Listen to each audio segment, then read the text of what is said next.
I should have known something was wrong the moment I saw the sailboat. It was one of those sleek, expensive vessels that wealthy tourists rent to impress their mistresses or business partners, all gleaming white fiberglass and polished chrome catching the afternoon sun. But this one sat at an unnatural angle against the rocks near Capo Zafferano, its hull torn open like paper, waves pushing it rhythmically against the cliff face with a sound that made me wince. My dive group had just finished exploring the underwater caves that made this stretch of Sicilian coastline famous. 8 tourists from Germany and the Netherlands floated on the surface, checking their waterproof cameras and chattering about the schools of damselfish they'd photographed. I was counting heads, making sure everyone had surfaced safely, when Paolo, my boat captain, grabbed my shoulder and pointed. "Sarah, there's someone in the water." At first, I thought it was a piece of debris from the wrecked sailboat. Then I saw the dark fabric moving differently than the waves would carry it, and my training kicked in before my brain fully processed what I was seeing. I kicked hard toward the floating figure, my heart hammering against my ribs. He was face down, arms spread wide, drifting with the current that would carry him past the rocks and out toward open water. I reached him in 30 seconds that felt like 30 minutes, flipping him over with practiced efficiency. His face was pale beneath a tan that spoke of Mediterranean heritage, lips slightly blue, seawater running from his nose and mouth. Mid to late 30s, I guessed, with the kind of bone structure that fashion photographers probably loved, and the beginnings of gray at his temples. I checked for breathing. Nothing. Checked for a pulse at his neck. There, faint, irregular, but present. "Paolo, get the boat here now," I screamed, already positioning myself to tow him back. The man was solid muscle beneath his soaked linen shirt, making it harder than usual to keep his head above water as I side-stroked toward my dive boat.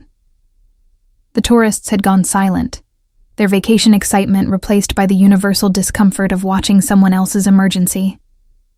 Paolo brought the boat alongside us within minutes. Together, we hauled the unconscious man aboard, laying him on the deck. Water poured from his mouth as we turned him on his side. Then he coughed, a violent, retching sound that sent more seawater across the deck, and his eyes flew open. They were remarkable eyes, even in distress. Dark brown, almost black, with an intensity that suggested he was accustomed to reading people quickly and accurately. Those eyes fixed on me with an expression I couldn't quite place. Not gratitude, not fear, but something closer to calculation, as if he were immediately assessing whether I was a threat or an asset. "You're safe," I said in English, then repeated it in my mediocre Italian. "Sei al sicuro." He coughed again, his whole body shaking with the effort. When he spoke, his English was perfect, touched with a British accent that suggested expensive education. My boat, the steering failed, the rudder, it was cut. That statement should have confused me. Instead, it sent ice down my spine. Not broke or malfunctioned, but cut. That was a specific word choice, implying deliberate action rather than mechanical failure. "Let's get you to shore first," I said, wrapping a towel around his shoulders. "Then we can worry about what happened to your boat." But he grabbed my wrist with surprising strength for someone who'd just nearly drowned. His grip wasn't painful, but it was insistent. "You don't understand. Someone did this deliberately. Someone wanted me to." He trailed off, seeming to realize how paranoid he sounded to a stranger who'd just saved his life. I glanced at Paolo, who was already radiating the particular discomfort Sicilians feel when conversations venture too close to certain topics.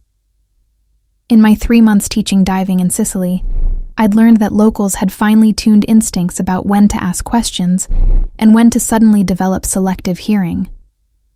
"What's your name?" I asked the man, gently removing his hand from my wrist.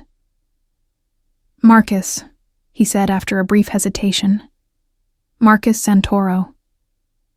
The name meant nothing to me, but I saw Paolo's expression change. a subtle tightening around his eyes that confirmed my growing suspicion that I'd just pulled someone important out of the water. Not celebrity important, something else. I'm Sarah Mitchell. I run these dive tours. Let's get you back to Cephalou. Get you checked out by a doctor. No doctors. His voice was firm despite his waterlogged state. No police, please. Now I really should have asked more questions, should have insisted on proper medical care and official reports, but something about the desperate sincerity in his eyes, and the way Paolo was studiously avoiding my gaze, made me nod instead. The ride back to harbor was tense. My tourists clustered at the far end of the boat, whispering in German and Dutch. Marcus sat wrapped in towels, watching the shoreline approach with an expression that cycled between relief and what I could only describe as cold fury. I found myself studying him when he wasn't looking. The way his jaw clenched and released, the controlled breathing he used to calm himself, the expensive watch still on his wrist that probably cost more than I made in 6 months. When we reached the marina, he stood with only a slight wobble. I need to make some calls. Where can I reach you if I need to thank you properly? I pulled out one of my waterproof business cards, something I'd had made when I started freelancing as a dive instructor. I'm here through the end of the season, another 3 weeks. He studied the card like it contained encrypted messages. Sarah Mitchell, Portland, Oregon. You're a long way from home. So are you, I'm guessing, I said. That accent didn't come from Sicily. A ghost of a smile crossed his face. My father sent me to school in England. He thought it would give me polish. It mostly gave me a preference for tea over espresso, which disappointed him greatly. It was such a normal thing to say, so unexpectedly human after the tension of the rescue, that I laughed. The sound seemed to surprise both of us. Marcus pocketed my card. Thank you, Sarah Mitchell from Portland. You saved my life today. That creates a debt I take very seriously. There was something formal, almost ritualistic, about the way he said it. Like he was making a vow rather than expressing gratitude. Before I could respond, a taxi pulled up at the marina entrance. Coincidentally, perfect timing. Or maybe not coincidental at all. Will you be all right? I asked. I will be now, he said. Then, almost as an afterthought, do me a favor.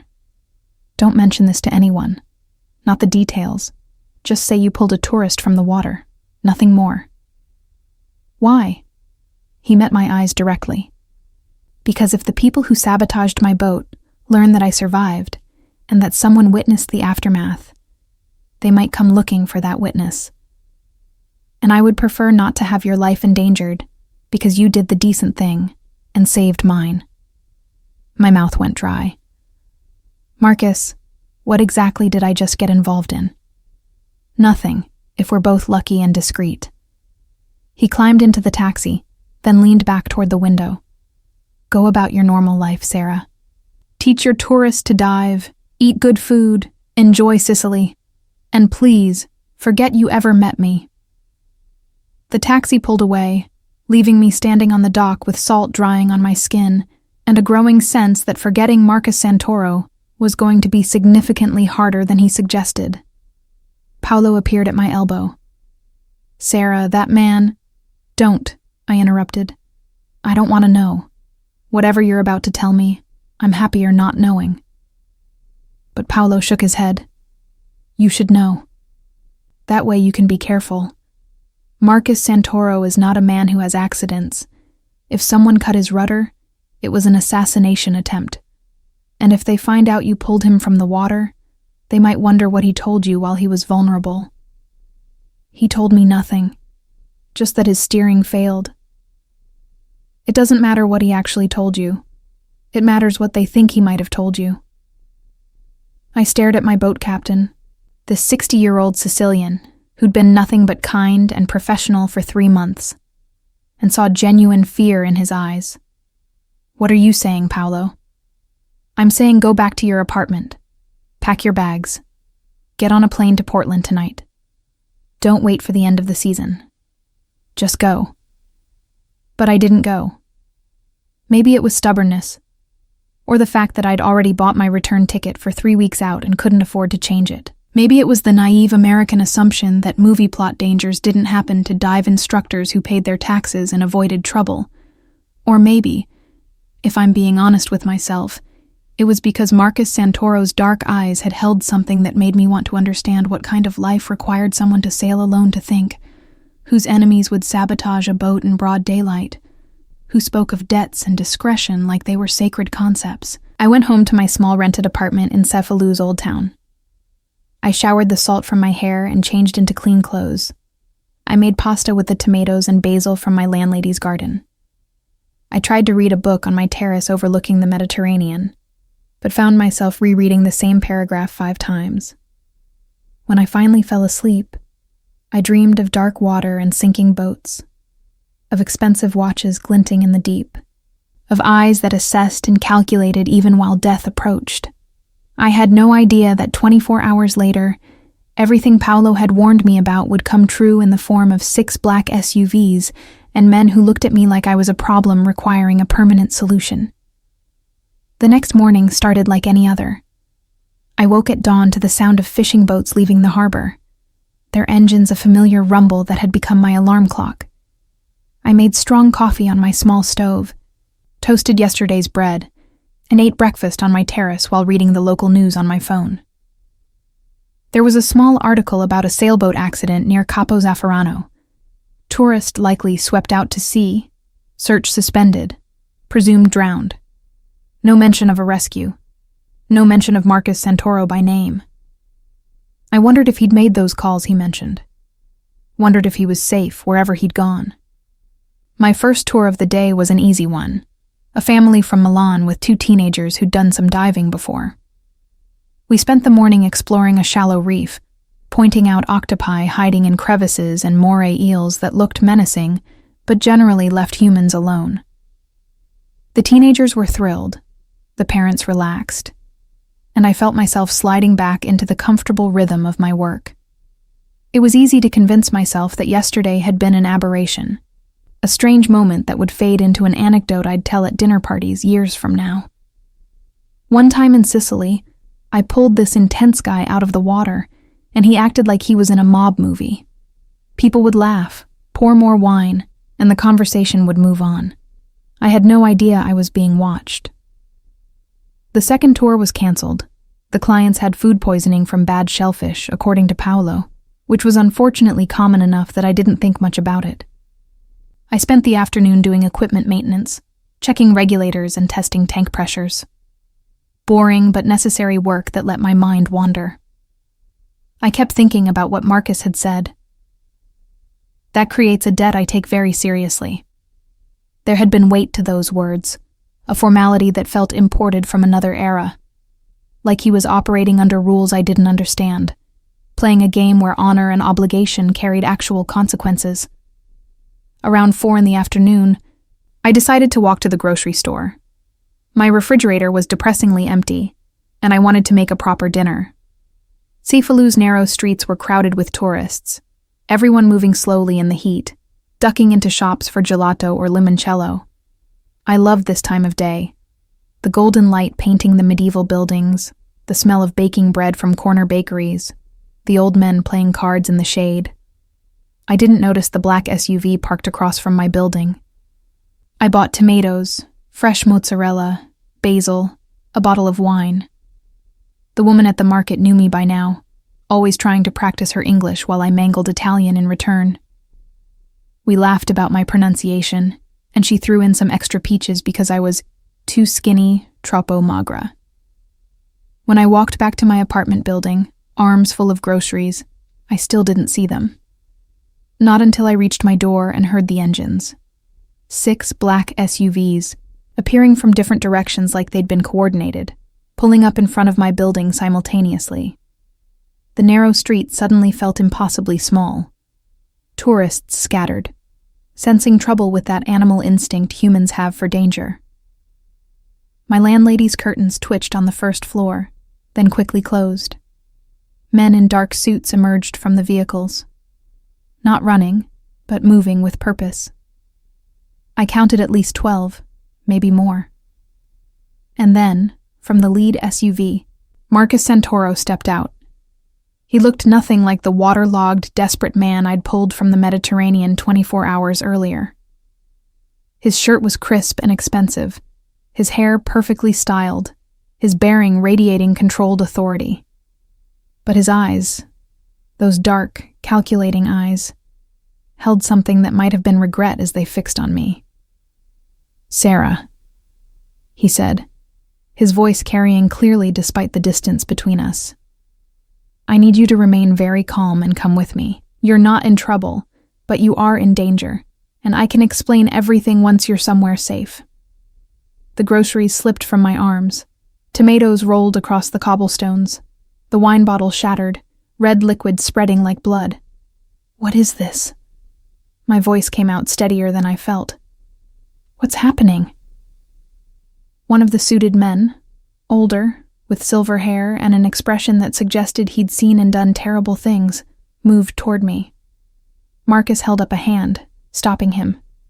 "I told you to be discreet," Marcus said to the man, though his eyes never left me. "This looks like a kidnapping, Domenico." "It is a kidnapping," I said. "That's exactly what this looks like." "It's protective custody," Marcus replied. "There's a difference, though I understand it's difficult to appreciate that distinction from your current perspective." A window opened above us. Someone shouted in Italian, something about calling the police. One of the suited men looked up and said something back, quietly, calmly, and the window slammed shut immediately. "Sarah." Marcus took a step closer. "Yesterday when I told you to forget we met, I meant it. But someone took your photograph during the rescue. My people discovered it this morning. It's already circulating among certain interested parties, and they're trying to identify you." "Parties." I repeated the word like it might make more sense that way. "What parties?" "The people who sabotaged my boat. They think I might have told you something during the rescue. Something valuable enough to extract from you, one way or another." The street seemed to tilt. I grabbed the doorframe for support. "But you didn't tell me anything." "I know that. You know that. They don't know that. And by the time they discover you're genuinely ignorant of anything useful, you'd already be." He paused, choosing his words carefully. "Irrecoverably compromised." "This is insane. This is absolutely insane. I'm an American citizen. I'll call my embassy. I'll..." "Do that, and you'll be dead within 48 hours, the silver-haired man, Domenico, said flatly. "The American embassy in Palermo cannot protect you from what's coming. They can file paperwork after they find your body, but that's not particularly helpful to you." My knees actually buckled. I caught myself against the wall, breathing hard, my mind racing through impossible options. Run? Where? Fight? Against 12 armed men? Scream? The windows were all closed now, everyone hiding, no one willing to get involved in whatever this was. Marcus crossed the remaining distance between us. Up close, I could see the tension in his jaw, the carefully controlled concern in his eyes. "I am genuinely sorry about this. But you saved my life yesterday, and I don't forget debts. Which means I'm not leaving you to the wolves who want to use you against me. So you have two choices. Come with me voluntarily, and let me protect you until this situation is resolved, or I have my men carry you to the car, which is unpleasant for everyone, but arrives at the same destination." Some choice. "More than most people get in similar circumstances," Domenico muttered. I looked from Marcus to the SUVs to the closed windows of my neighbors who wouldn't meet my eyes. Thought about Paolo's warning yesterday. If they find out you pulled him from the water, they might wonder what he told you. Thought about the small article in the news that morning, reporting Marcus Santoro as presumed dead. If his enemies thought he'd drowned, why were they still hunting for witnesses unless... They don't know you survived, I said suddenly. That's why the article said presumed drowned. You're letting them think you're dead. Marcus's expression flickered with something like approval. Smart. Yes. Which gives me time to investigate who authorized my murder. But the photograph of you pulling me from the water complicates that strategy. It proves I survived long enough to be rescued, which means they'll assume I survived, period. And now they want to know what I might have said to the pretty American dive instructor who saved me. I'm not pretty. I'm sunburned and usually covered in salt water. That's not really the point right now. He was right, but focusing on irrelevant details was the only way my brain could process what was happening. Some part of me was still convinced this was an elaborate prank, that someone would yell surprise and we'd all laugh about the misunderstanding. But the weight of the pistol I could now see under Domenico's jacket suggested this was terribly, dangerously real. If I go with you, I said slowly, what happens? Where are we going? For how long? My family's estate outside Taormina. It's secure, defensible, and far enough from Cefalù that your sudden disappearance won't immediately connect to me. How long depends on how quickly I can identify and deal with the people who tried to kill me. Days, possibly weeks. And then? Then you go back to Portland, or wherever you want to go, with enough money to make up for the disruption to your life and a guarantee that no one will ever bother you about this again. It was surreal, negotiating the terms of my own kidnapping, protective custody, whatever, like it was a business arrangement. But something in Marcus's demeanor suggested he meant what he said, that his sense of obligation was genuine, even if his methods were terrifying. Your apartment will be secured, he continued. Your landlady will be compensated for any concerns. Paolo will be told you had a family emergency and returned to America. Your dive equipment will be packed and stored. From the outside world's perspective, you simply left early. No mysteries, no investigations. Except the mystery of what happened to me. You'll be alive to be mysterious. That's better than the alternative. I closed my eyes, trying to think through the panic. Every instinct screamed not to get in a car with strange men, no matter how expensive their suits or sincere their promises. But every practical bone in my body recognized that Marcus was right. I was trapped by something I didn't fully understand, and my options had narrowed to accepting his protection, or hoping that whoever wanted to hurt me would somehow miss their target. When I opened my eyes, Marcus was watching me with an expression that might have been sympathy. I know this is unfair, he said quietly. You did a good thing yesterday, and now you're paying a price for basic human decency. I hate that, but I can't change it, only mitigate it. Please, Sarah, let me keep you safe. Maybe it was the exhaustion in his voice. Maybe it was recognition that he seemed as frustrated by this situation as I was. Maybe it was just the total absence of better options. Fine, I heard myself say. But I want to pack a bag, and I want to call my sister and tell her I'm okay. Supervised packing. No phone call until we're secure. Domenico countered immediately, but Marcus shook his head. Let her pack. Give her 15 minutes. No phone call yet, but I promise you'll be able to contact your family once we're at the estate. I'm not a monster, Domenico.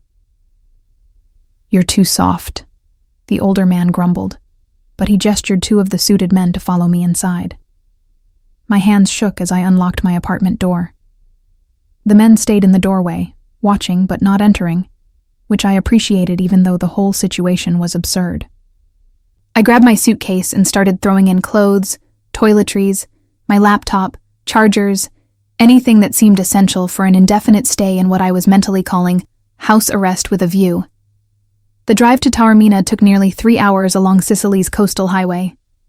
I sat in the middle SUV, sandwiched between Marcus and Domenico, watching the Mediterranean flash past through tinted windows. The convoy moved smoothly, professionally, like this was routine for everyone except me. My heart gradually stopped hammering, replaced by a surreal numbness punctuated by moments of sharp clarity when I'd remember this was actually happening, and not some fever dream brought on by bad shellfish. Marcus spent most of the drive on his phone, speaking in rapid Italian that was far too fast and idiomatic for my basic language skills. I caught fragments, names I didn't recognize, terse questions. Occasionally, his voice dropping to something that sounded distinctly threatening. Beside him, Domenico worked on a laptop, his weathered fingers flying across the keyboard with surprising speed. "Can I ask questions?" I finally said, breaking the silence. Marcus lowered his phone. "Of course." "Who are you? Really?" He considered his response carefully. "My family has business interests in Sicily and throughout southern Italy. Some legitimate, some operating in gray areas. We provide services, maintain order in certain communities, and yes, occasionally enforce our own justice system when the legal one proves inadequate." "You're Mafia." "That word carries a lot of Hollywood baggage," he said mildly. "But essentially, yes. My family has been part of Sicily's alternative governance structure for 5 generations. It was the calm way he said it that made it real. No dramatics, no glorification, just matter-of-fact explanation like he was describing the family accounting business. "And someone in your family tried to kill you. Someone close enough to sabotage my boat and know I'd be sailing alone yesterday afternoon. Which narrows the possibilities considerably, but still leaves multiple suspects. Family business can be complicated when succession and territory are involved." I stared at him. "You sound very calm about someone trying to murder you." A dark smile crossed his face. "I've had 24 hours to move past shock into the much more productive emotion of controlled fury. Right now, I'm gathering information, shoring up my resources, and determining exactly who betrayed me before I respond. Patience is essential in these situations." "Has this happened before?" "Attempts on my life, 3 times, though never this close to succeeding. The sea was actually clever. Harder to prove it wasn't an accident. And if you hadn't been there, I would have drowned or been swept out far enough that recovery would be unlikely. Whoever planned it understood that bodies raise questions while disappearances at sea can be written off as tragic accidents." The casual way he discussed his own murder attempts made my stomach turn. "This is insane. Normal people don't live like this." "Normal is a relative concept," Domenico interjected.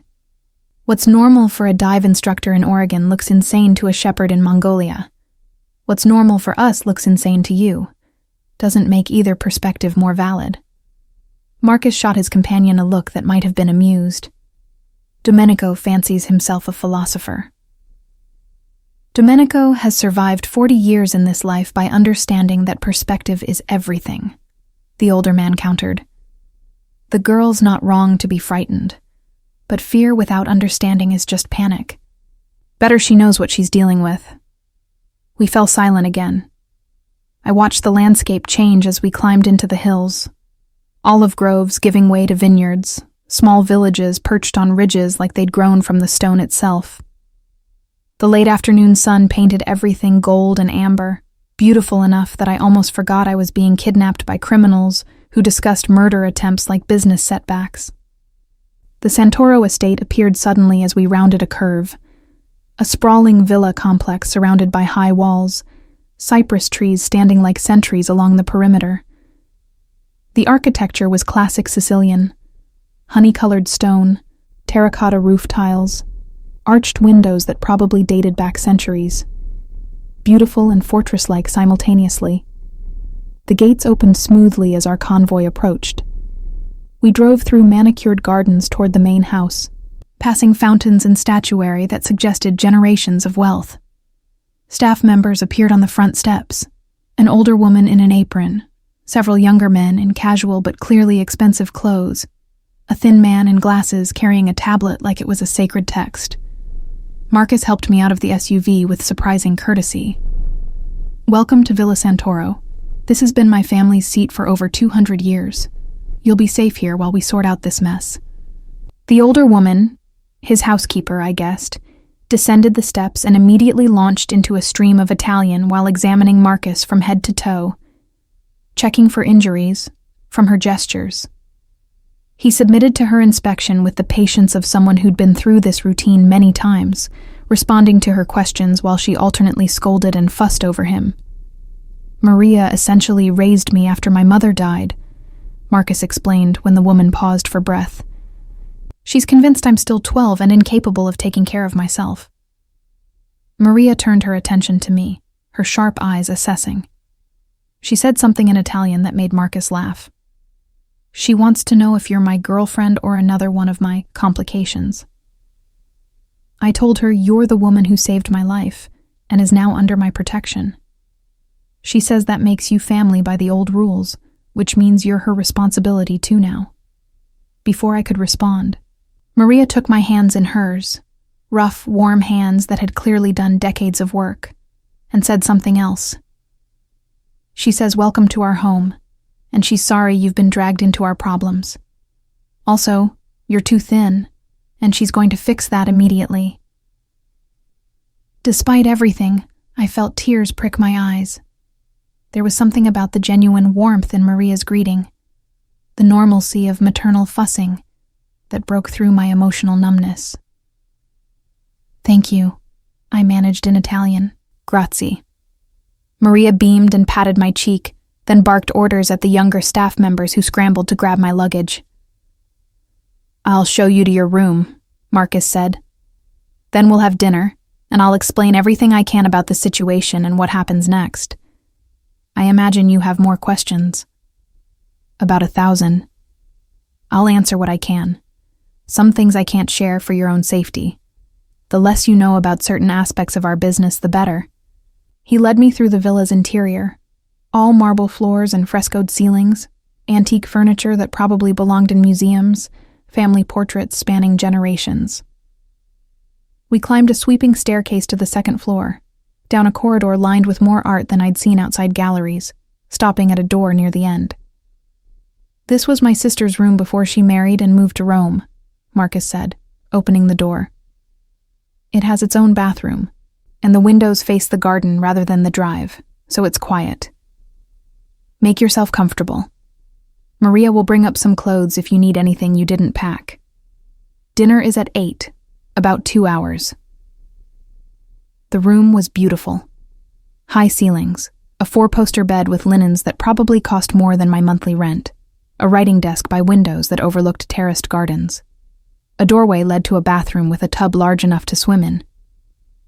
I searched for words. "This is really nice. Thank you." Marcus lingered in the doorway. "Sarah, I know none of this is what you wanted or expected.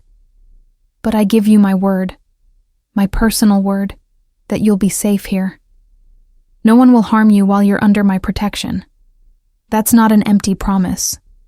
It's a bond that carries weight in my world." "Why?" The question came out more desperate than I intended. "Why do you care so much?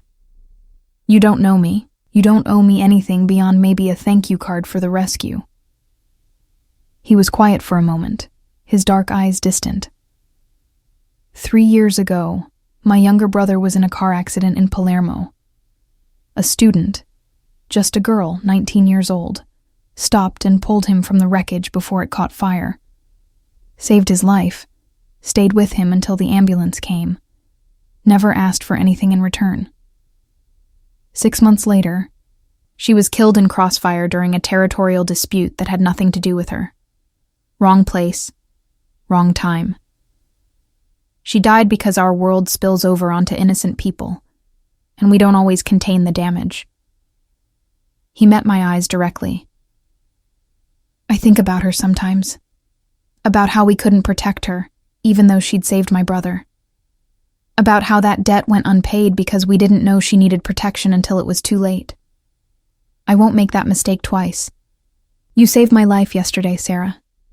That creates an obligation I take very seriously, and this time, I have the chance to fulfill it properly." The raw honesty in his voice made it impossible to doubt his sincerity. Whatever else Marcus Santoro might be, criminal, mafia boss, dangerous man, he meant what he said about protection and obligation. "Okay," I said quietly. I don't understand your world, and honestly, it terrifies me. But I believe you mean to keep me safe. So thank you for that. You're welcome. Now rest, clean up, and I'll see you at dinner. We'll talk more then. After he left, I stood in the center of the beautiful room and tried to process everything. 48 hours ago, I'd been a dive instructor on an extended working vacation, my biggest concerns involving tank pressure and tourist sunburns. Now I was in a Mafia boss's ancestral villa, under protective custody, because I'd done the decent thing and pulled a drowning man from the sea. I sat on the edge of the enormous bed and finally let myself cry. Not dramatic sobbing, just quiet tears of stress and fear and overwhelming strangeness. Everything felt unreal, like I'd slipped through a crack between normal life and some movie plot that followed different rules. Eventually, I pulled myself together and took a shower that lasted 30 minutes, standing under water hot enough to turn my skin pink, washing away the stress and salt and confusion. The bathroom cabinets held expensive soaps and lotions, fluffy towels that felt like clouds, little luxuries that were probably everyday items here but felt absurdly decadent to someone who'd been living in a third-floor walk-up with intermittent hot water.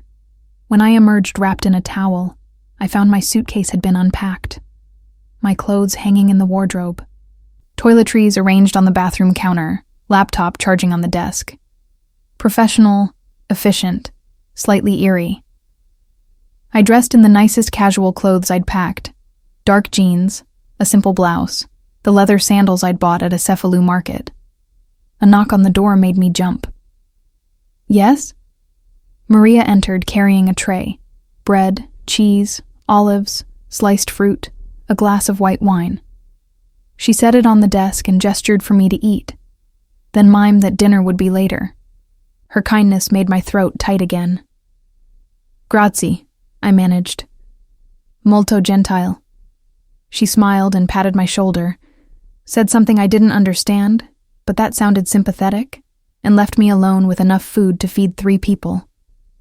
I nibbled at the bread and cheese, not really hungry but knowing I should eat. The wine helped, crisp and cold, probably from the estate's own vineyards. I thought about my sister in Seattle, wondered what she was doing right now, whether she'd tried to call my Sicilian number and gotten concerned when I didn't answer. I needed to contact her soon, before she started worrying and calling embassies. The windows showed the garden in evening light, shadows lengthening across manicured paths. Beautiful and peaceful, like a postcard.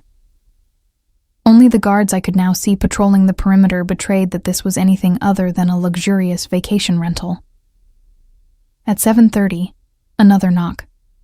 A young woman in staff uniform smiled shyly and gestured that she'd been sent to show me to dinner. I followed her back through the villa's corridors, this time noticing more details. Security cameras discreetly mounted in corners, heavy doors that probably reinforced with steel, the way certain rooms had better sightlines than others. The villa was beautiful, but it was also defensible, architecture that served double duty. We arrived at a dining room that looked like something from a Renaissance painting. Long tables set with crystal and silver, candles flickering in wall sconces, more family portraits watching from gilded frames. Marcus stood when I entered, joined by Domenico and 2 other men I hadn't met yet, both younger, both with the careful posture of people trained to violence. Sarah, please sit.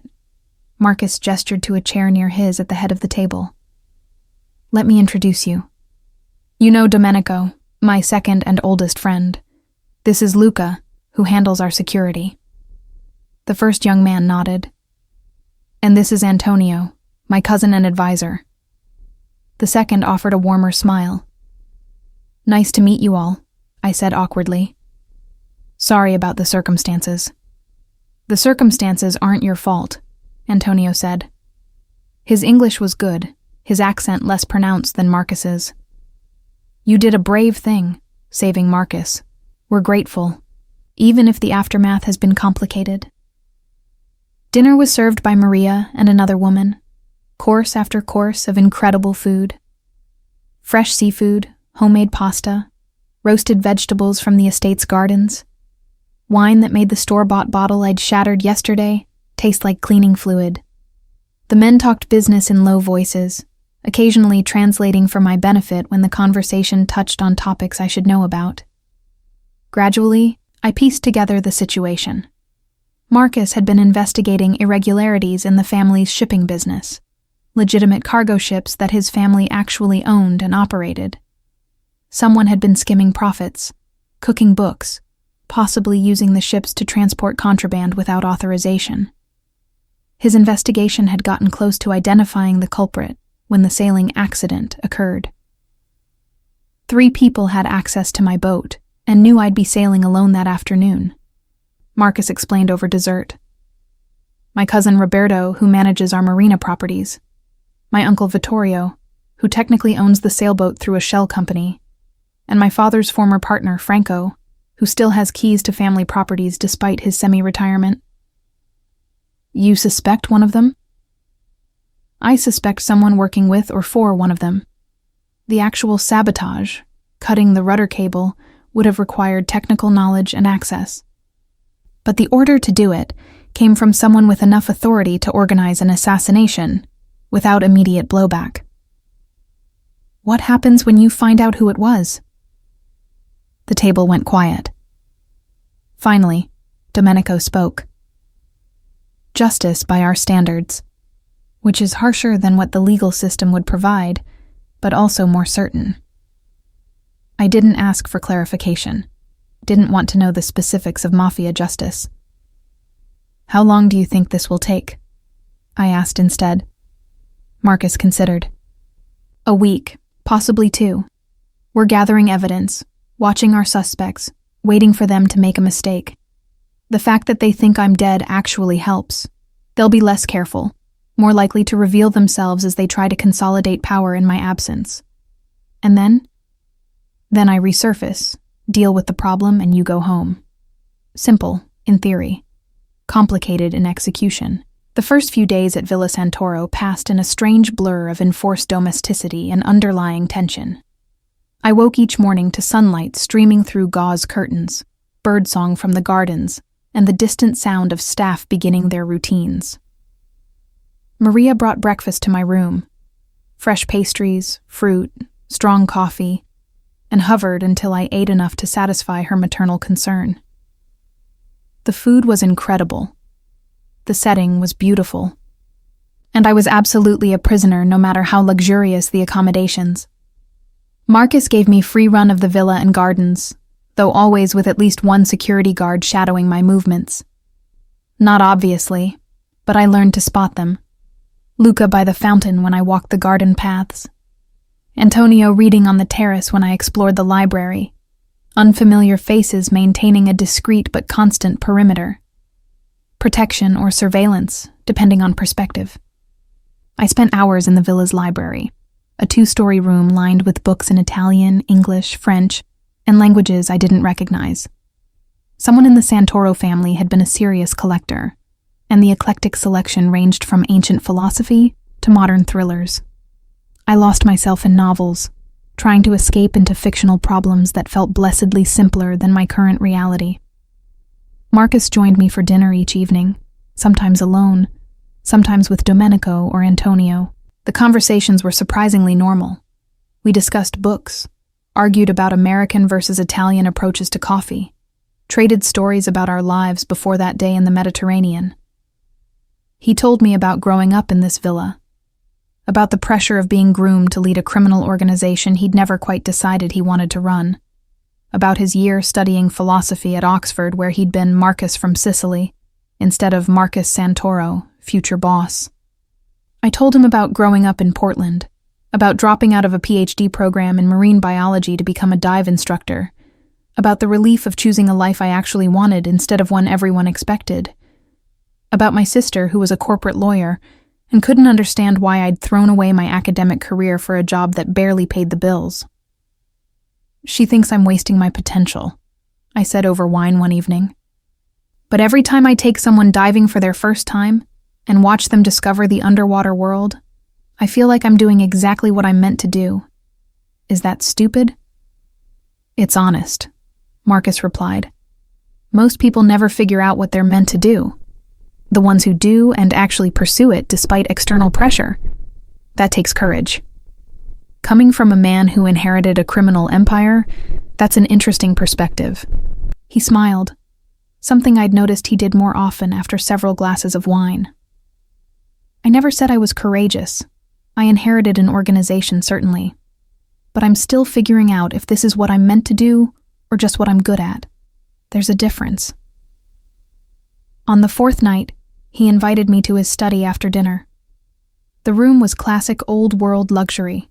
Leather chairs, a massive desk, shelves of leather-bound books, and crucially, a computer setup that looked like it belonged in a tech company rather than a Renaissance villa. I promised you could contact your family, he said, gesturing to the desk. The internet connection here is secure, routed through several VPNs, and your traffic is encrypted. You can email your sister, video call if you want, whatever makes you comfortable. Just don't mention where you are specifically, and don't tell her about me or the family, for her safety as much as yours. I sat at the desk, hands trembling slightly. What do I tell her? That you had a personal situation come up, that you're staying with friends in Sicily for a few weeks, and you'll explain everything when you get home. Keep it vague but reassuring. Your sister doesn't need details that might put her in danger if someone tracks your communications. I pulled up my email, saw 17 increasingly worried messages from my sister ranging from, "Hope you're having fun," to, "Sarah, I'm about to call the State Department. Please respond." I typed carefully, "Hey, Emma, I'm so sorry for the radio silence. Long story, but I'm safe and staying with some local friends while I figure out some unexpected stuff. Everything is fine, I promise. I'll call you when I'm back in the States in a few weeks. Don't worry about me. Love you. S." Simple, vague, hopefully reassuring enough to prevent embassy involvement. I hit send and immediately felt both better and worse, connected to my real life, but also reminded of how far away that life currently was.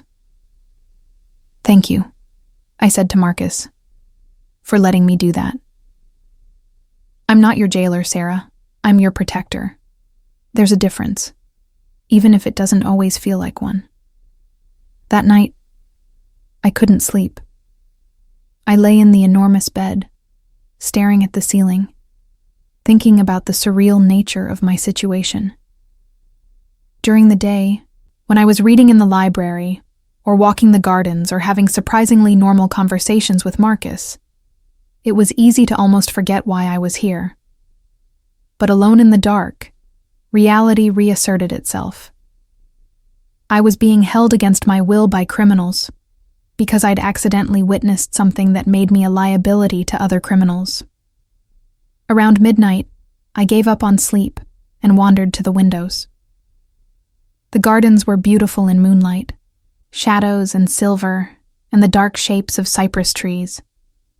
A figure moved along one of the paths. Marcus, I realized, walking alone with his hands in his pockets, looking like a man carrying the weight of several worlds.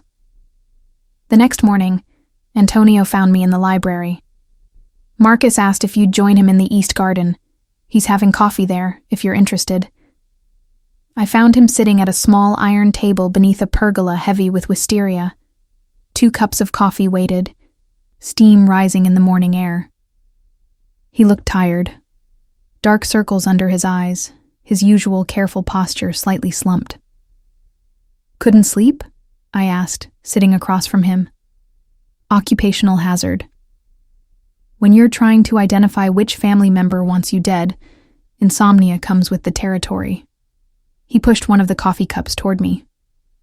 "We've narrowed the suspects. My cousin Roberto was in Rome the day the boat was sabotaged. Security footage from his hotel, restaurant receipts, very thorough alibi. Franco has early-stage dementia, according to his doctor. He couldn't have orchestrated something this complex." "That leaves your uncle?" "That leaves Vittorio. My father's younger brother, always ambitious, always second best. He has motive, controlling the family business after I'm gone.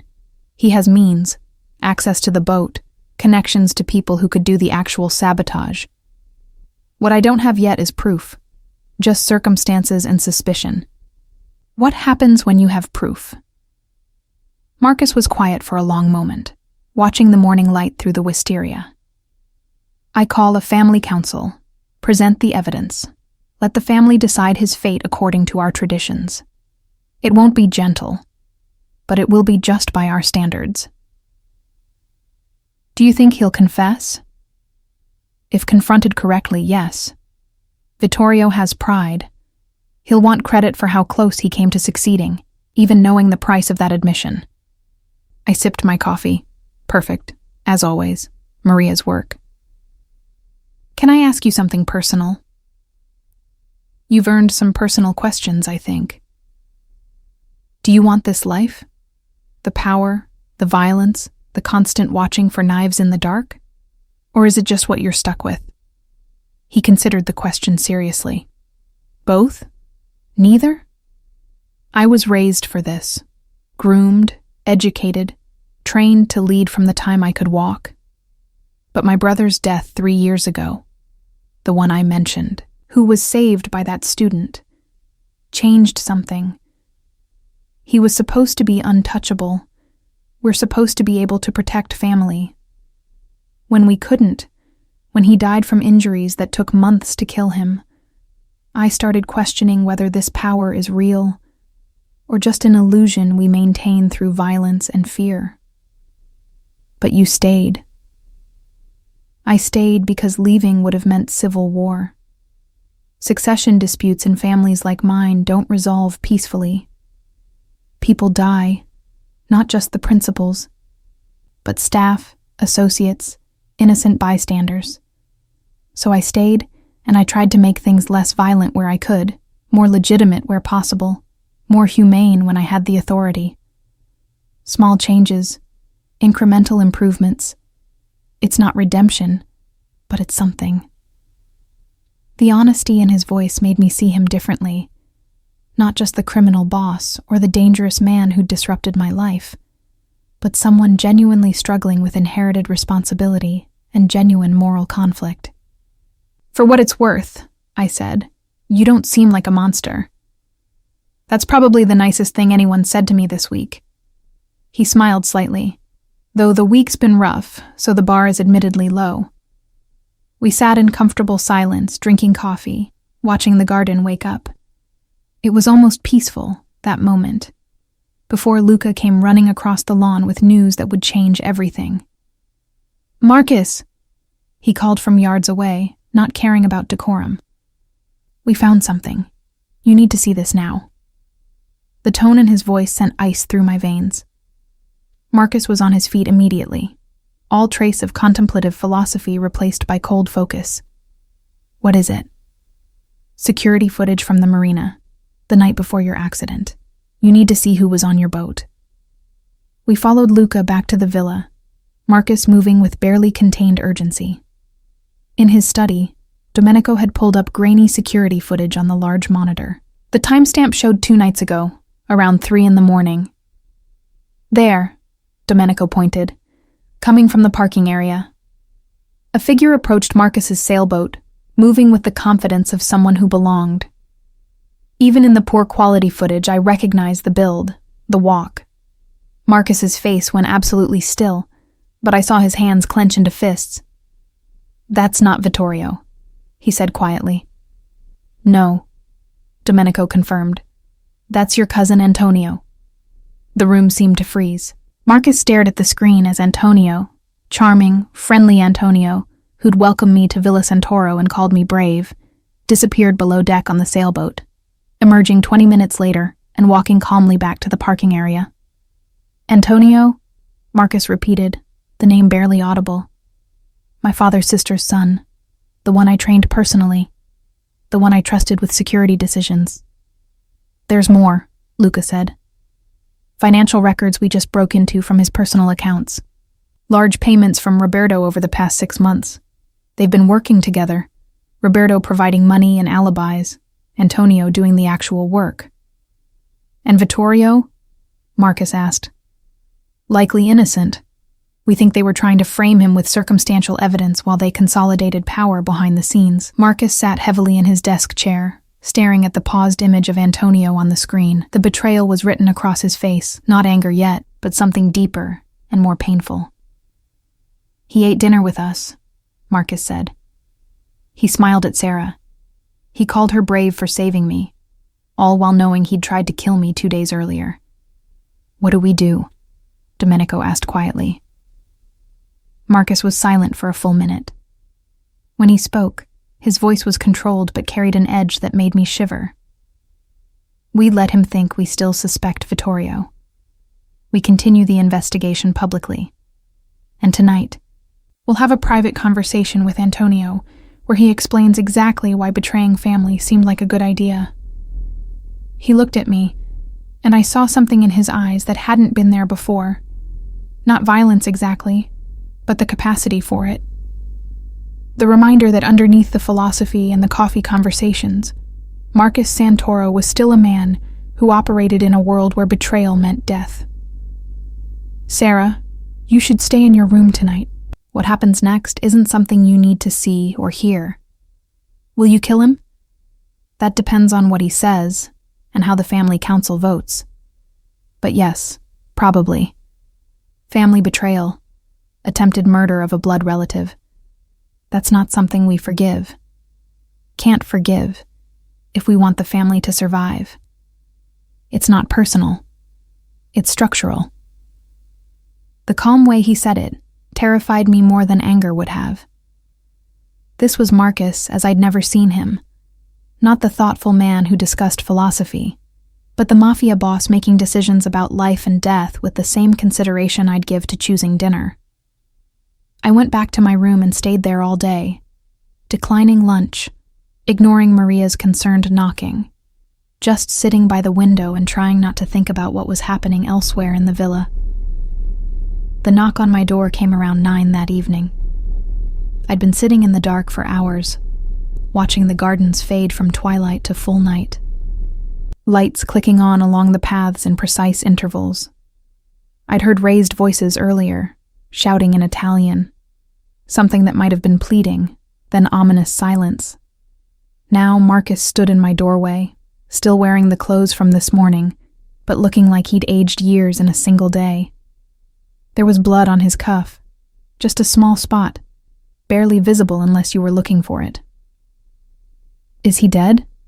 I asked, surprised by how steady my voice sounded. No, but he will be, after the family council tomorrow. He confessed everything. How Roberto promised him control of the northern territories. How they'd been planning this for months, waiting for the right moment. He tried to justify it. Said I was making the family weak with my reforms, that we needed stronger leadership. Marcus leaned against the doorframe, suddenly looking exhausted. He's 28 years old. I taught him to shoot, to negotiate, to read people. And he tried to murder me because he thought my version of leadership wasn't violent enough. I didn't know what to say. What comfort could I offer for betrayal this fundamental? The family council meets at noon tomorrow, Marcus continued.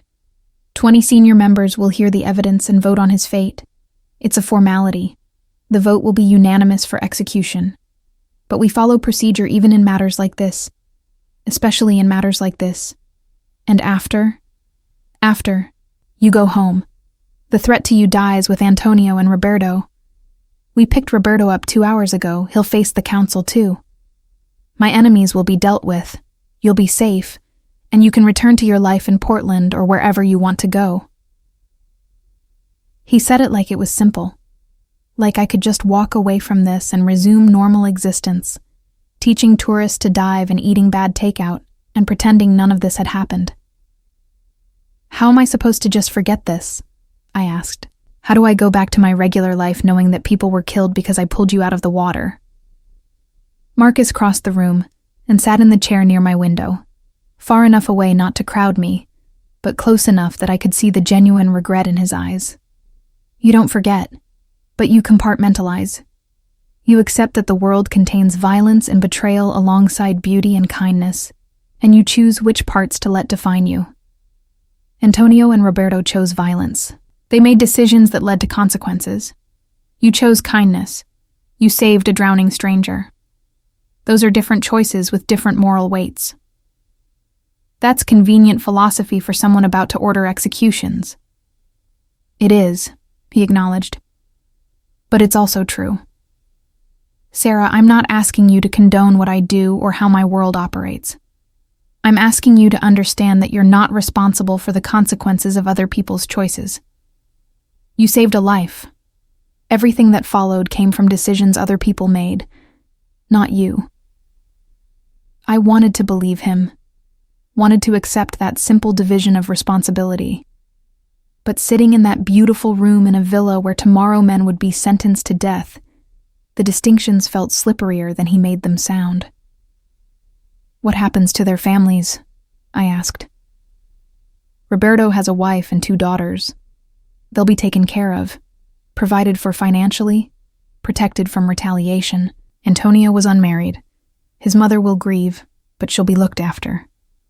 We don't punish families for individual betrayal unless they were complicit. At least there was that. Some boundary to the violence, some line they wouldn't cross. I should let you rest, Marcus said, standing. Tomorrow will be a long day. The council meets at noon, but I'd like you to remain in this wing of the villa until it's finished. For your sake more than anything else. I don't want to see it anyway. Good. After it's done, we'll arrange your travel home. First-class flights, compensation for the disruption to your life, and my personal guarantee that you'll never be bothered about any of this again. You'll be able to put this behind you. He moved toward the door, then paused. Sarah, for what it's worth, these past few days, talking with you, having someone to have normal conversations with who isn't calculating angles or power plays, it's been a reminder of what life could be like. So thank you for that, even if the circumstances were terrible. After he left, I finally cried properly.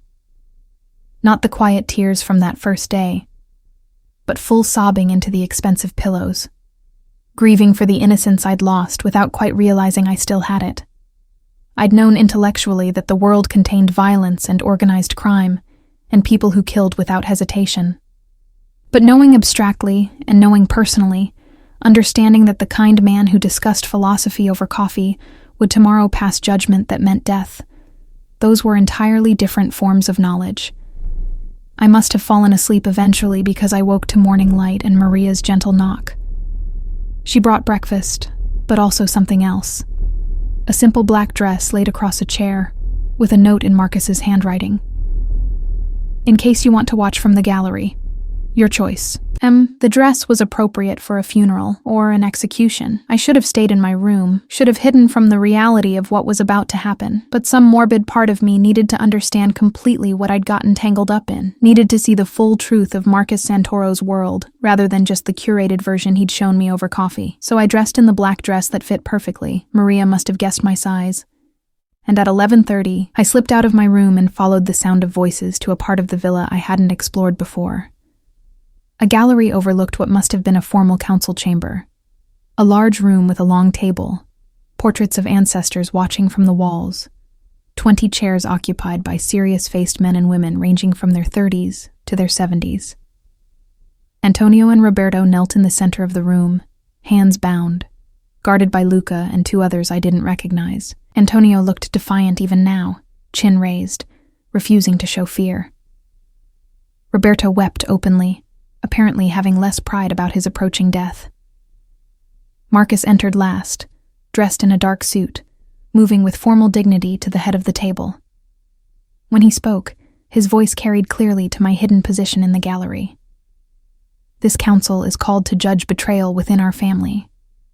The charges are attempted murder of a family head and conspiracy to usurp power through violence. The evidence has been reviewed by each of you. Are there any questions before we hear from the accused? Silence. No questions. The evidence must have been damning. Antonio Santoro, Roberto Santoro, you have the right to speak before judgment is passed. Explain yourselves if you wish." Antonio spoke first, his voice steady. "I don't apologize for recognizing that you're making this family weak.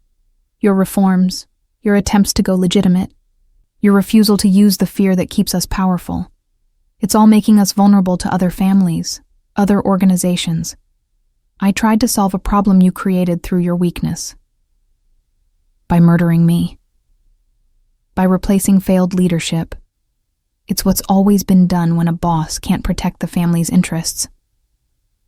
Marcus's expression didn't change, but I saw his hands tighten on the table edge. "Roberto, your defense?" "I was greedy," Roberto said through tears. "Antonio promised me territories, money, power. I didn't think about loyalty or family or anything except what I could gain. I'm sorry, Marcus. I'm so sorry." At least he had the decency to admit his motives. I thought bitterly. "The family will now vote," Marcus said.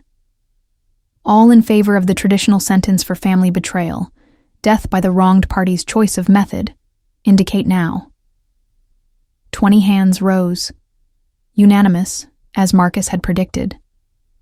The sentence is death, to be carried out before sunset today. Antonio Santoro, as the primary conspirator, your execution will be handled by me personally. Roberto Santoro, Domenico will carry out your sentence. May God have mercy on your souls, because this family cannot. It was so formal, so ritual, like they were following a script written centuries ago. Antonio remained defiant even as guards pulled him to his feet.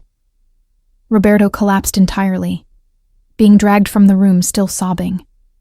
I left before I could see more, ran back to my room and locked the door, breathing hard, trying not to vomit. I'd wanted to understand Marcus's world, and now I did. Understood that beneath the philosophy and the kindness was a capacity for cold judgment. Understood that his world had rules that included execution for betrayal. Understood that I could never truly reconcile the man who discussed purpose over wine with the man who just sentenced his cousin to death. Hours passed. I heard nothing from my room. No sounds that suggested violence was being carried out somewhere in the villa. Maybe they did it away from the main house. Maybe it was quiet and quick. I didn't want to know the details. Around 5 p.m, a knock. Marcus entered without waiting for my response, still wearing the dark suit, but having changed the shirt. No blood this time, at least not that I could see. "It's done," he said simply. "Both sentences carried out. The family is satisfied that justice was served, and you're free to go whenever you wish. Your flights are booked for tomorrow morning, Palermo to Rome to Portland. First-class open-ended return ticket if you ever want to come back to Sicily for vacation, though I'd understand if you never want to see this island again." I couldn't look at him. "You killed them." "I did," Antonio by my hand, as is traditional for the wronged boss. Quick, professional. He felt minimal pain. I'm not cruel even when carrying out sentences. "You say that like it matters. Like there's a meaningful difference between cruel murder and professional murder. To the person being executed, probably not. To their families, yes, they can take some comfort in knowing their loved ones didn't suffer unnecessarily. It's a small mercy, but in my world, we take those where we can find them." I finally looked at him. His expression was neutral, controlled, but I could see the cost in his eyes. Whatever he wasn't someone who found killing easy or enjoyable. That was something I supposed. "I'll take those flights," I said. "I want to go home." "Of course. Maria will make sure you have everything you need for the journey. And Sarah." He paused, seeming to struggle with words. "I wish we'd met under different circumstances. In another life, where I was just Marcus and you were just Sarah, we might have been friends, maybe more than friends.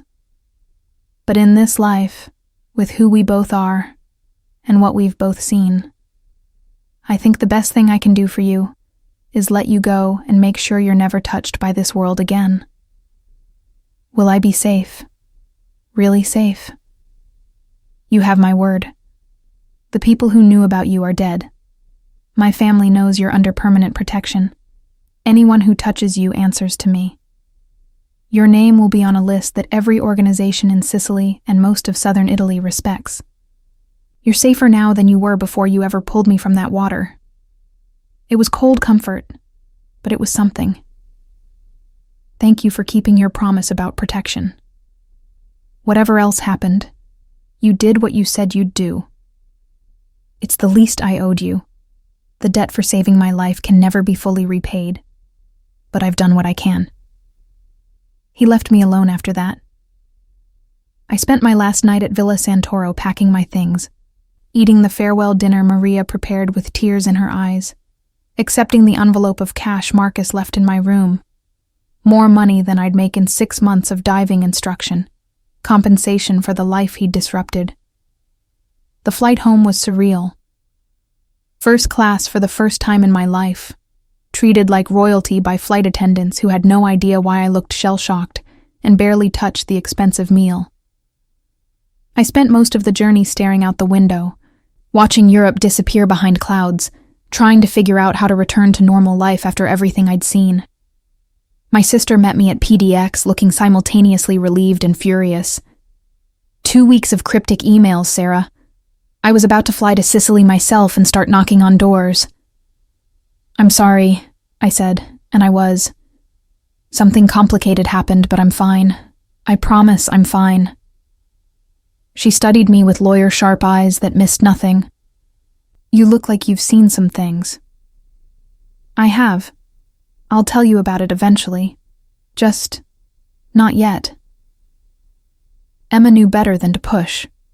She drove me home to my tiny Portland apartment, stayed long enough to make sure I was settled, then extracted a promise that I'd call if I needed anything. After she left, I stood in my living room, small, shabby, achingly familiar, and tried to feel like I'd actually come home. The next weeks were strange. I went back to my regular life, teaching diving in local quarries, picking up instructor shifts at the community college pool, eating cheap Thai food, and watching Netflix. On the surface, everything was the same. But I'd changed in ways I couldn't quite articulate. I found myself constantly aware of my surroundings now, noting exits and sightlines, cataloging faces that appeared too frequently to be coincidental. Once I'd have called it paranoia, but after Sicily, I recognized it as the awareness of someone who'd seen how quickly normal could become dangerous. I had nightmares sometimes. Not about violence I'd seen, but about violence implied. Dreams where I stood in galleries watching judgments passed, where I pulled drowning men from water who turned to look at me with dead eyes, where I ran through Sicilian villas searching for exits that didn't exist. 6 weeks after returning home, a letter arrived. Expensive paper, Italian postage, familiar handwriting. Sarah, I hope this finds you well and settling back into your life. I wanted you to know that the situation here has stabilized completely. The family is unified, the territories are secure, and there have been no further challenges to my leadership. You were right to be disturbed by what you witnessed. I'm disturbed by it too, even though I understand the necessity within the world I inhabit. I think about you sometimes. Wonder if you're teaching diving, if you've managed to put Sicily behind you. I hope you have. You deserve a life untouched by the complications of mine. But if you ever need anything, and I mean anything, the promise of protection remains. Your family by the old rules, which means something permanent in my world. Be well. Live the life you chose. M. I read it 3 times, then tucked it into a drawer. Part of me wanted to throw it away, sever all connection to that chapter of my life. But another part, the part that remembered coffee conversations and genuine moments between the violence, couldn't quite do it. 3 months later, I was teaching an advanced diving class when my phone buzzed with an unknown number. Usually I ignored those, but something made me check. "This is Sarah Mitchell?" "It is." I didn't recognize the voice. Female, professional, slight Italian accent. "I'm calling on behalf of Marcus Santoro. There's no emergency, but he asked me to extend an invitation. He's purchased a property in Taormina, a diving school and residence combined. He'd like to offer you a position as head instructor and co-owner. Full autonomy over operations, generous salary, housing included. He wanted me to emphasize that this is a legitimate business opportunity with no connection to family activities, and that there's no pressure to accept. He simply thought you might want the option to return to Sicily under better circumstances." I stood there in my wetsuit, chlorine smell heavy in the air, students waiting in the pool, and tried to process what I was hearing. Why would he do that? He said you'd taught him that choosing the life you actually want takes courage, and he wanted to make it possible for you to keep choosing it in a place that might make you happy. His words, not mine. I should have said no immediately. Should have recognized this as maintaining connection to a world I'd barely escaped. But instead I heard myself say, "Can I think about it?" "Of course. I'll send details to this number. Take whatever time you need." The details arrived an hour later. Photographs of a beautiful property on Taormina's coast, a diving school with modern equipment, a 2-bedroom apartment with a terrace overlooking the sea. Financial projections that showed the business was already profitable.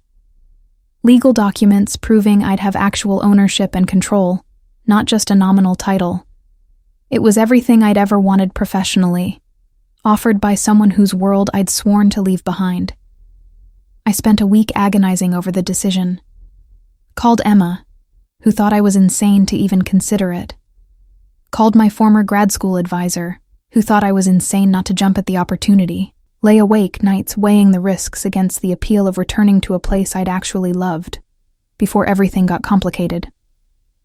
In the end, it was remembering Marcus's words that decided it. "You chose kindness. You saved a drowning stranger. Don't let other people's choices define your life." I called the number. "I'll take it, but I have conditions." "Name them." "Complete operational independence. No family business conducted on the property or involving my staff. And if anything dangerous starts happening near me, I walk away with no questions asked." "All acceptable. When can you start?" "Give me a month to wrap things up here." 4 weeks later, I landed in Palermo with 2 suitcases and a mixture of terror and excitement. A driver met me at the airport, professional, courteous, no weapons visible, and drove me along the coast to Taormina. The diving school was even better than the photographs. Modern equipment, comfortable student facilities, a small boat for ocean excursions. The apartment above had been furnished simply but beautifully, the terrace offering views that made my Portland place look like a prison cell. Marcus wasn't there when I arrived. Instead, I found a note on the kitchen counter. "Welcome home. The business is yours to run as you see fit. I've arranged for Maria to check in weekly. She's excited to feed you properly again. I'll stop by in a few days once you're settled, if that's all right. No pressure, no obligations beyond building something good here. M." That first week was a blur of getting oriented, meeting the existing staff, 3 local instructors who seemed professional and had no apparent Mafia connections, organizing equipment, planning the schedule for tourist season. It felt real, in a way my Portland work never quite had, like I was building something lasting rather than just paying bills. Marcus showed up on day 8, driving himself in a modest car, dressed casually enough that tourists probably mistook him for a local businessman.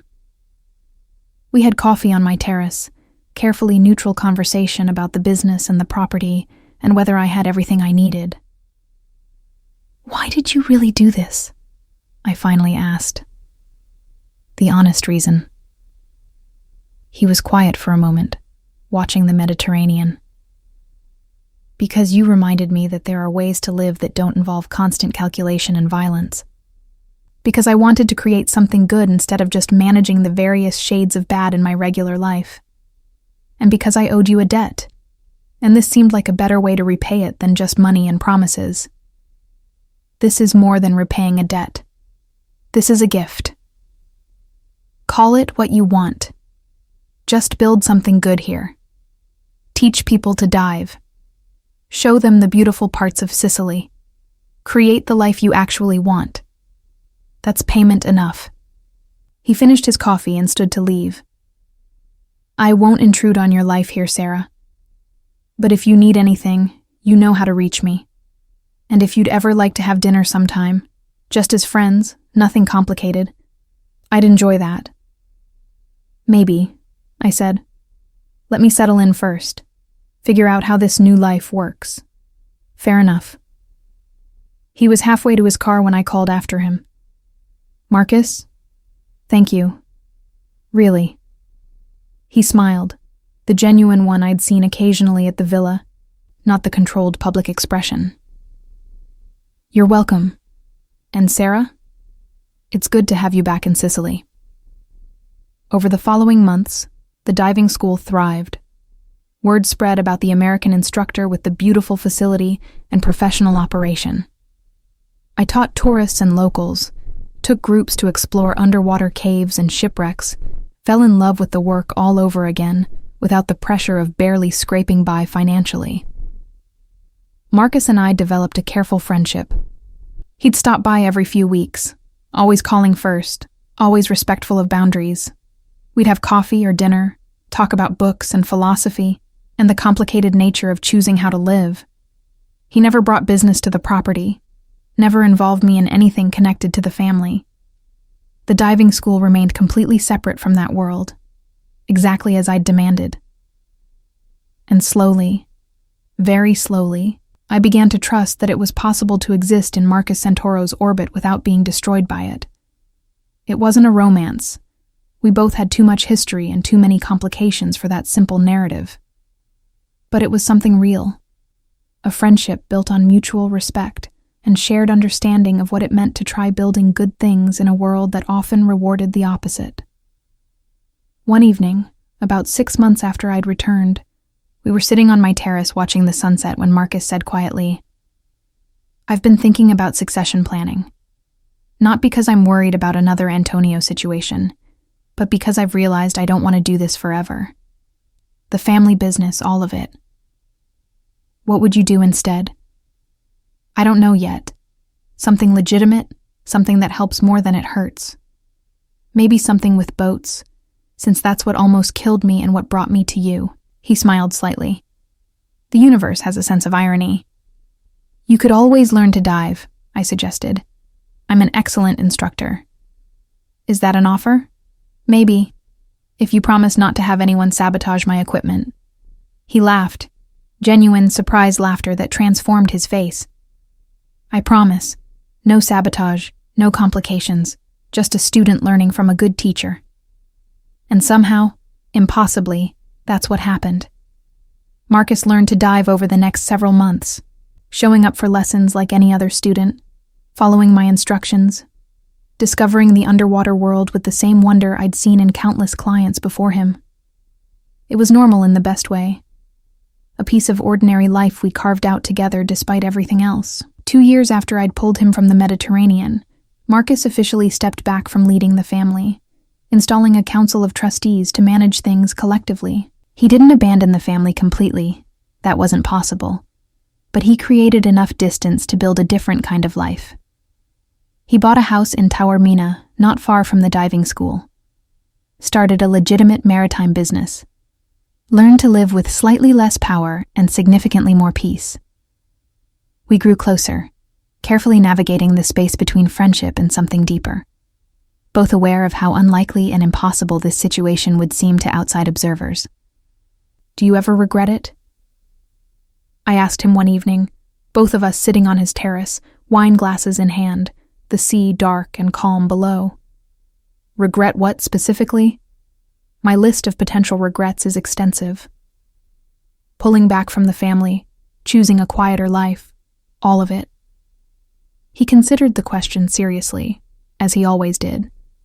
No, or rather, I regret the years I didn't do it sooner. I regret that it took someone trying to kill me to make me examine whether I wanted the life I was living. But the actual choice? No regret at all. This life, this version where I run a shipping company and take diving lessons and have dinner with a woman who tolerates my complicated history. This is better. Quieter. Less powerful. Infinitely better. Even knowing you could have had more power, more control. Power's overrated when you spend all your time watching for betrayal. Control is an illusion when you're constantly one conspiracy away from assassination. This, he gestured to the peaceful evening, the ordinary moment. This is real in a way that other life never was. I thought about my own journey, the PhD I'd abandoned, the conventional path I'd rejected, the strange route that led from Portland to Sicily via a Mafia boss's near drowning. None of it made sense on paper, but somehow it had brought me to exactly where I needed to be. We're both pretty weird, I said. You know that, right? This whole situation is insane by normal standards. Completely insane, Marcus agreed cheerfully. But we've established that normal is overrated. I think we're allowed to build something good out of strange circumstances. And we did. Not a fairy tale ending. Those don't exist in real life. But something honest and hard-won and surprisingly functional. I ran my diving school. Marcus built his legitimate business. We navigated the complications of his past, and my wariness, and the fact that everyone around us probably thought we were both crazy. But on warm Sicilian evenings, sitting on terraces overlooking the Mediterranean, teaching tourists to appreciate the underwater world, having dinner with someone who understood both choosing your own path and living with complicated history, it felt like exactly the life I'd wanted, just arrived at through the strangest possible route. You know what the truly insane part is? I said to Marcus one evening. What's that? I'd do it again. If I saw someone drowning, I'd still jump in and pull them out, even knowing everything that followed. The danger, the complications, all of it. He smiled and raised his wine glass. To dangerously decent people who make inconvenient choices. To finding our way to strange but good lives, I countered. We clinked glasses and watched the sunset paint the Mediterranean gold and crimson, two unlikely people who'd built something real from one moment of kindness and all its chaotic consequences. It wasn't the ending I'd expected when I pulled a drowning stranger from the water. But somehow, impossibly, it was exactly where I needed to be.